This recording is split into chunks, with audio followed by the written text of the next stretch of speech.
Bienvenidos a nuestro encuentro aquí en Educación 360, segundo programa donde vamos a estar hablando hoy sobre las comunidades de aprendizaje.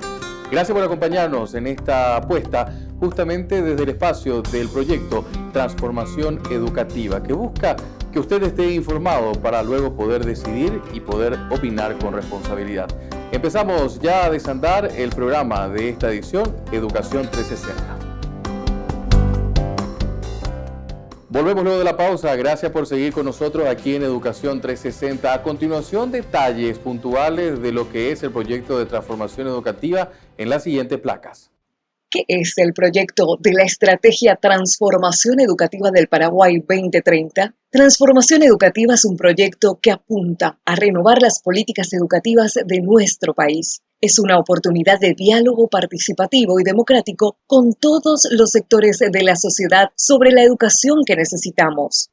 El objetivo del proyecto Transformación Educativa es diseñar el Plan Nacional de Transformación Educativa plasmado en una política pública de largo plazo, desarrollado a través de un amplio proceso participativo que conduzca a lograr un pacto social. Estará liderado por un comité estratégico integrado por las máximas autoridades del Ministerio de Educación y Ciencias, del Ministerio de Hacienda, de la Secretaría Técnica de Planificación del Desarrollo Económico y Social, de la Unidad de Gestión de la Presidencia de la República y de los referentes de la sociedad civil.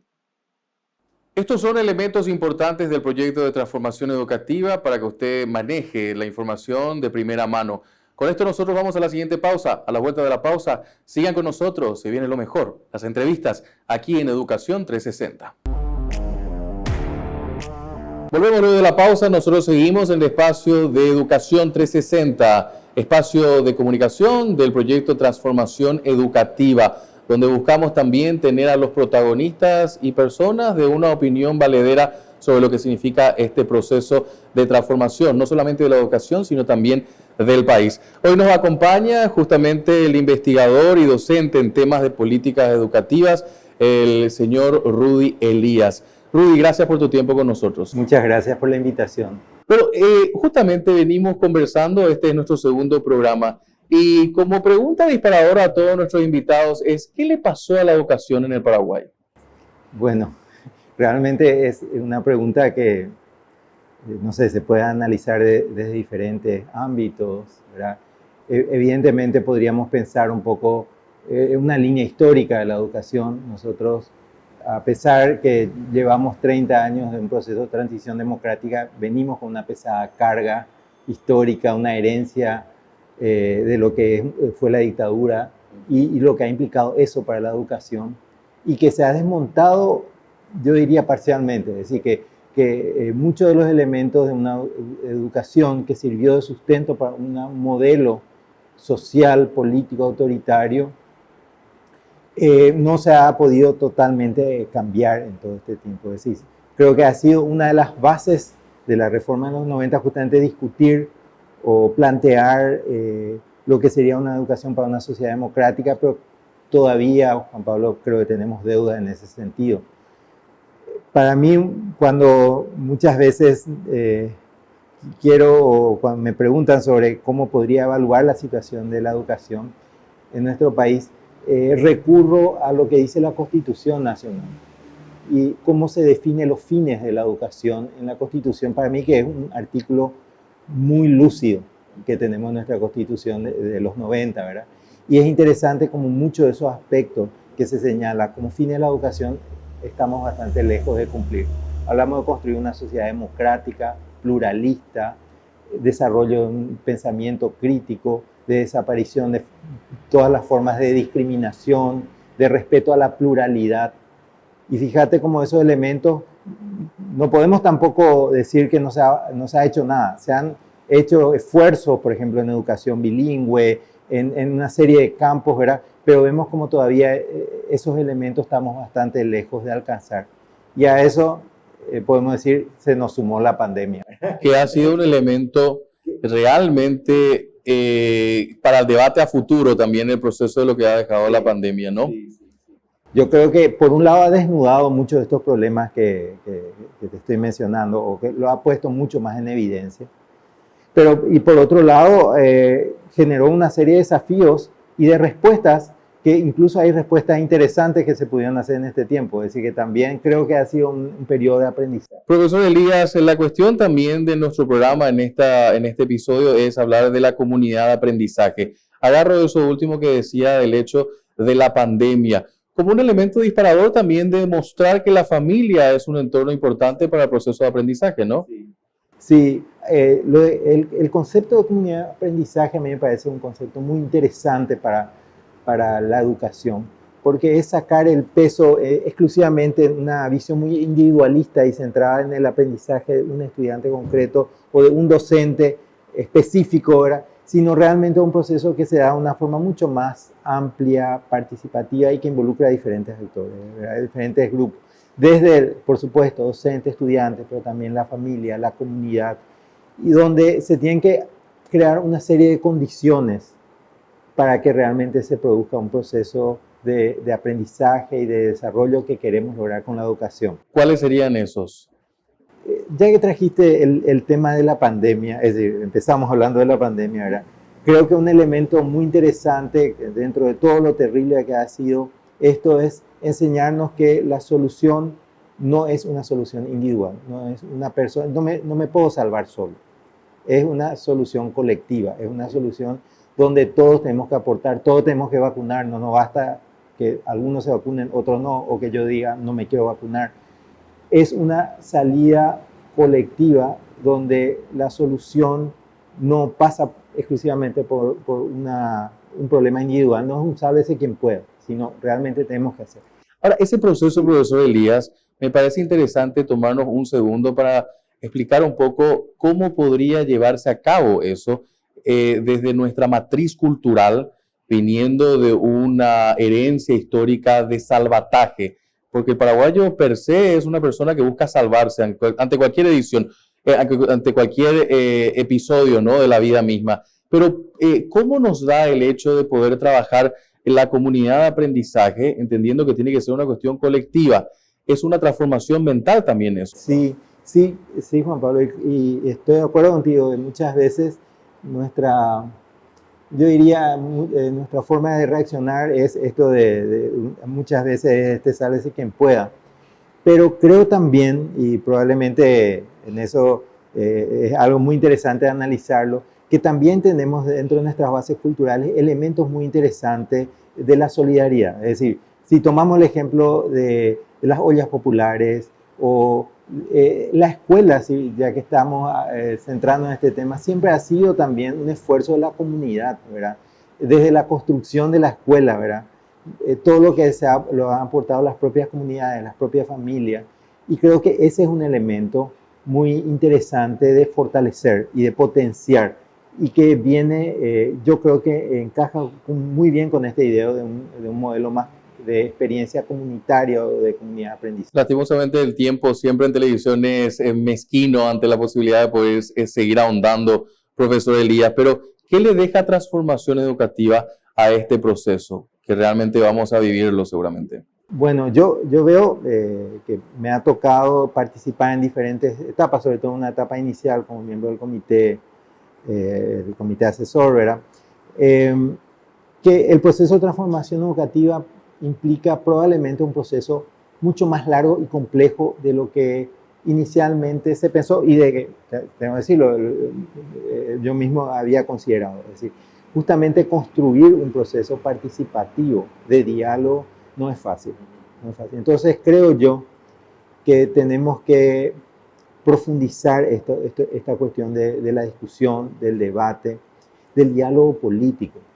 Porque justamente estaba leyendo un artículo de un sociólogo que seguramente le conoce, porque estuvo muy vinculado, por ejemplo, a la OEI, ahora es director de la Flaxo Argentina, que es Alberto Quevedo, ¿verdad? Que tiene un libro reciente que se llama Polarizados.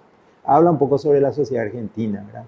Y lo difícil que es realmente esa idea de construir algún consenso, ¿verdad? Y la necesidad de un consenso mínimo para cualquier política de Estado, ¿verdad? Yo creo que en eso tenemos que apuntar en esta etapa. Todavía tenemos que ser capaces de un diálogo político y de construir unos consensos mínimos. y a partir de ahí ir construyendo, yo diría incluso educándonos en el diálogo. ¿Y es el camino en la transformación educativa? Yo creo en un sentido amplio sí, es decir, podemos empezar a discutir la propuesta técnica, el diagnóstico, la estrategia, y ahí podemos ver que hay cosas que podemos estar de acuerdo o no, ¿verdad? Pero sí, yo creo que en la idea, en el concepto de la necesidad y de encaminar un proceso de transformación educativa es algo totalmente necesario. Vamos a dejar como testimonio de este programa, ¿cuál le gustaría que sea su mensaje en torno a esto? Uno de los mensajes tal vez, Juan Pablo, es que no tenemos que renunciar al diálogo, a la discusión, al debate pluralista. Yo creo que nos está costando mucho eso en nuestra sociedad. Vemos lo diferente casi como un peligro, no como una posibilidad de enriquecernos. Entonces creo que algo que tenemos que, creo yo, desarrollar mucho como sociedad y como sistema educativo es promover justamente la discusión, el diálogo, la escucha y sobre eso poder ir construyendo nuestras grandes líneas de política. Y también reconociendo que, volviendo un poco a esa cuestión histórica, nuestro país también vive una situación ya hace mucho tiempo de mucha desigualdad. Y el sistema educativo de alguna forma no va a solucionar solo un sistema educativo, pero debe contribuir a construir una sociedad menos desigual. Profesor, gracias por su tiempo. Gracias a vos. Rudy Elías con nosotros, docente e investigador de temas de políticas educativas. Sigan con nosotros ya a la vuelta de la pausa. Estamos con más de Educación 360.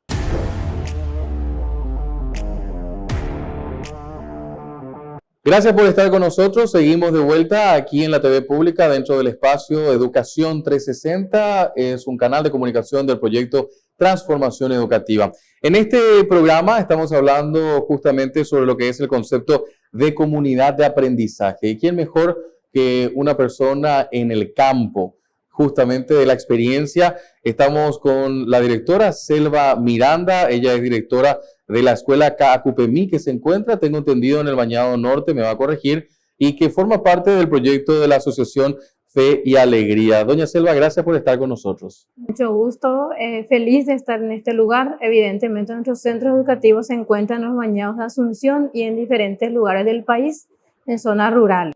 ¿Cómo se vive la experiencia de vivir un poco en estas comunidades el concepto de aprendizaje? Es muy desafiante porque abarca mucho. Hay que entender que las escuelas de fe y alegría están instaladas en las comunidades gracias al pedido precisamente de la comunidad, ¿verdad?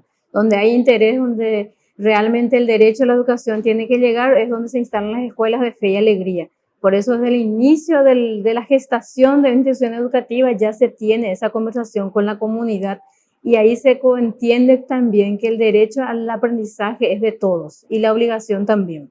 Me decía que está viniendo para esta entrevista de estar trabajando con 300 niños más o menos, ¿no? Sí, este año tuvimos el gran desafío de contar con una matrícula más de lo que solemos tener debido a que durante la pandemia también tuvimos una experiencia muy linda de poder dar una respuesta diferente a los chicos.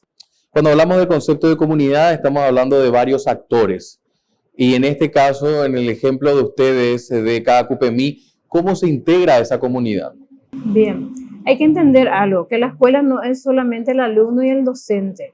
Para que la escuela se instale y sea realmente una institución que abarque un aprendizaje comunicativo, tiene que estar los diferentes actores, partiendo precisamente de los familiares, los padres, inclusive aquella persona que está en el entorno inmediato que nosotros le llamamos, ¿verdad?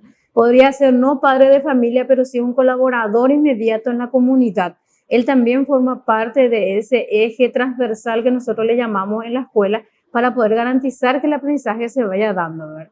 El diálogo constante, precisamente, para que se instale esa institución allí, el poder analizar juntos cuál es la realidad del contexto.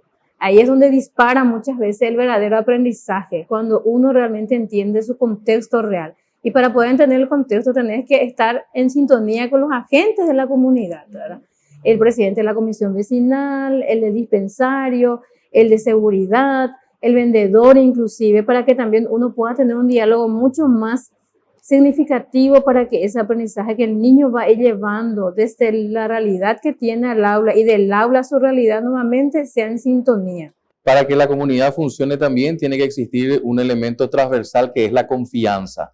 Así mismo. ¿Cómo se construye esa confianza? Eso es muy importante, porque generalmente las escuelas de fe y alegría nacen dentro de esa misma confianza, porque son los propios padres quienes hacen el primer censo para que las escuelas se puedan crear. Okay. Generalmente son ellos quienes recorren la comunidad y hacen el censo para hacer un relevamiento de datos. Entonces, es decir, que desde la gestación los padres están muy en conocimiento de cuáles son el nivel de niños que tenemos y en qué nivel académico también está. Eso es uno. Lo otro, las tomas de decisiones que se dan al interior de la institución y al exterior, como nosotros le llamamos, lo hacemos siempre dentro de una asamblea, que es generalmente de alumnos, padres y colaboradores de la comunidad. Pero los tres elementos o los tres componentes tienen que estar en sintonía. Cuando existen también las limitaciones, porque nuestro centro educativo, CACUPEMI, teniendo en cuenta la experiencia de CACUPEMI, ha atravesado por varios elementos muy difíciles. Desde la ausencia de agua potable durante 15 años, la escuela siempre tuvo una dificultad del acceso al derecho al agua, estando en capital, a 3 kilómetros de la capital de Asunción, igual sufre el poder acceder al agua potable. Luego a la inundación, porque fuimos la primera escuela en el país en zona rojo, porque estuvimos inundados por completo, tuvimos que salir del territorio. Posterior a eso, la reconstrucción de una escuela que no es fácil, y luego la pandemia, ¿verdad? Entonces, la escuela tiene muchos escenarios en el cual realmente lo que salvó el acto educativo fue esa confianza entre los elementos. Que es muy importante destacar con esos ejemplos que nos dio. Ahora, desde el punto de vista de lo que es el proceso de transformación educativa, ¿cómo se vincula justamente con el ejemplo que ustedes están viviendo? Precisamente la realidad en la cual uno se encuentra no puede limitar la educación. Uno no puede decir que se va a limitar porque simplemente tiene una dificultad allí. Eso tiene que transformarlo. Incluso esa limitación que tiene allí tiene que llevar a esa transformación y a ese aprendizaje. Porque hay que entender que lo que nosotros estamos desarrollando no son contenidos, sino capacidades y habilidades y por sobre todo destreza en las personas en quienes estamos allí, ¿verdad? No solamente el estudiante, también tiene que ser capaz el padre, el hermano, el propio profesor a poder desarrollar nuevas destrezas en escenarios difíciles, en escenarios donde muchas veces hay cosas que no vas a contar y que tenés que saber crear. Incluso nosotros siempre decimos que el mejor lugar donde uno conoce la creatividad de un ser humano es precisamente en las escuelas que están en estas zonas. Doña Selva, ¿es el camino la transformación educativa? Yo estoy segura de que si se toman esos elementos de poder tener el diálogo constante, la unión de esos elementos de la comunidad, más la incursión de nuevas innovaciones, yo creo que allí estaríamos precisamente en la transformación educativa. Porque la transformación educativa no tendría que basarse solamente en transformaciones en materiales o de edificios. Realmente la transformación tiene que pasar por la persona y por las capacidades y habilidades que la persona vaya desarrollando con el tiempo que va y según sus propias habilidades. ¿Qué podemos dejar como conclusión? Para mí es muy importante entender que el escenario de educación en el cual realmente un niño o niña necesita es allí donde realmente nos encuentren todos unidos. Porque precisamente durante el tiempo de la pandemia, inundación y la falta de agua, la unidad entre todos fue lo que llevó a flote a que nuestra escuela hoy cumpla 21 años de servicio, con gente que hoy día ya son profesionales, inclusive están trabajando ya en nuestra escuela, y que hoy Fe y Alegría cumpla también y celebre 30 años en el país haciendo transformación educativa desde los contextos difíciles. Y eso replicar en todo el país. Exactamente. Dios permita también que esos que hoy están sean multiplicadores de ese aprendizaje tan significativo que queremos. Doña Selva, gracias por su tiempo. Muchas gracias. Doña Selva Miranda, directora de la escuela CACUPEMI, de la Asociación Fe y Alegría, hablando con nosotros aquí dentro del espacio de Educación 360. Sigan con nosotros, a la vuelta de la pausa estamos con más.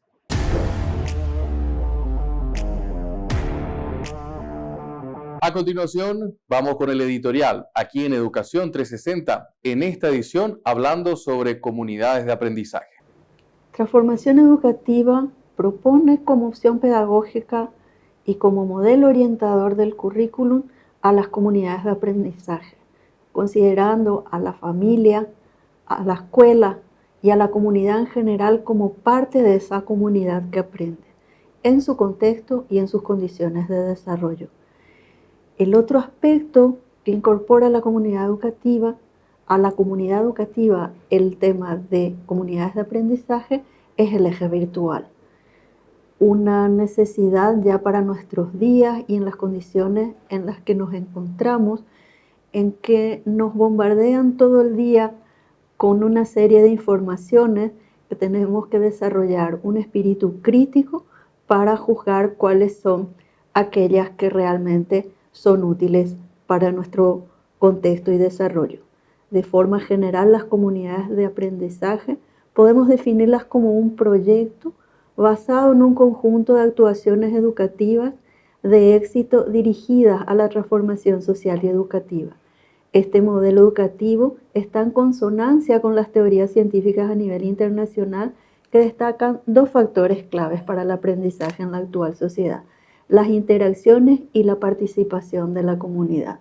Toda la comunidad aprende, toda la comunidad trabaja unida por la educación, y la educación ya no es un proceso que termina en la escuela. La educación es un compromiso para toda la vida.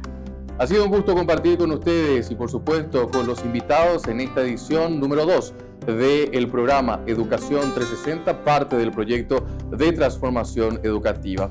La próxima semana estaremos con más. Les invitamos a que nos acompañen todos los viernes de 20 a 20 y 30 para conocer de la mano de los protagonistas y por supuesto con las informaciones de primera mano todo lo que implica este gran proyecto de transformación educativa. Porque la educación es compromiso de todos. Hasta la próxima edición.